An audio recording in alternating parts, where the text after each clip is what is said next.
And it's got line of sight, you know, once you start going around corners or hiding in a closet.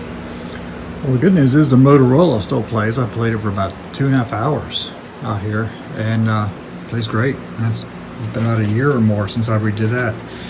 Bad news is I went through this entire thing, and it's just not working. I did everything that I could think of. I went through every wire, every resistor, replaced capacitors, and it's just a little bit beyond me. So I'm just going to put it together, and we'll play my one station. Sue-Ann? Well, how's she feeling, Toby? She all right? Yeah, but she's worried some about a loan.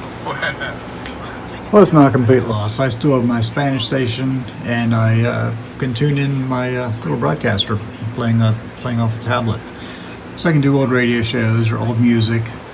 It's not the results that I wanted, but it's not a complete loss either, so that makes me feel good. So next I'll put it all back together. Jerry Evans will be here any minute now. Oh, very well. I'll review these papers. No, don't review them papers. It's after 10. You haven't found the campsite. Alice, will you please control yourself? We mustn't frighten the kids. You know how little girls are. They'll start bawling. We mustn't even let... Well, the Zenith's all back together. It still picks up my Spanish station and my AM broadcaster.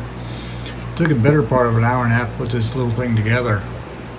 The nuts and bolts didn't want to line up, and the screws didn't want to go in the right holes. It was frustrating, to say the least, but I got it back together.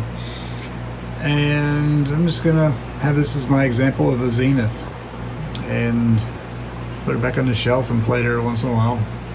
Still need to get a knob, but it's kind of hard to find.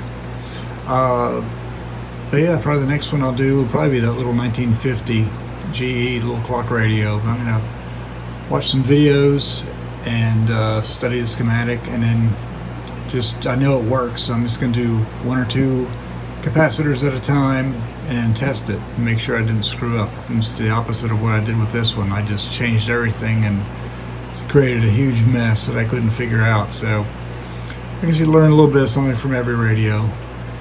Alright, well, thanks for watching the videos, and I'll see you next time. Thanks. I jumped to my dog sled, grabbed the whip, and yelled, "Hally-ho!" I cracked the whip,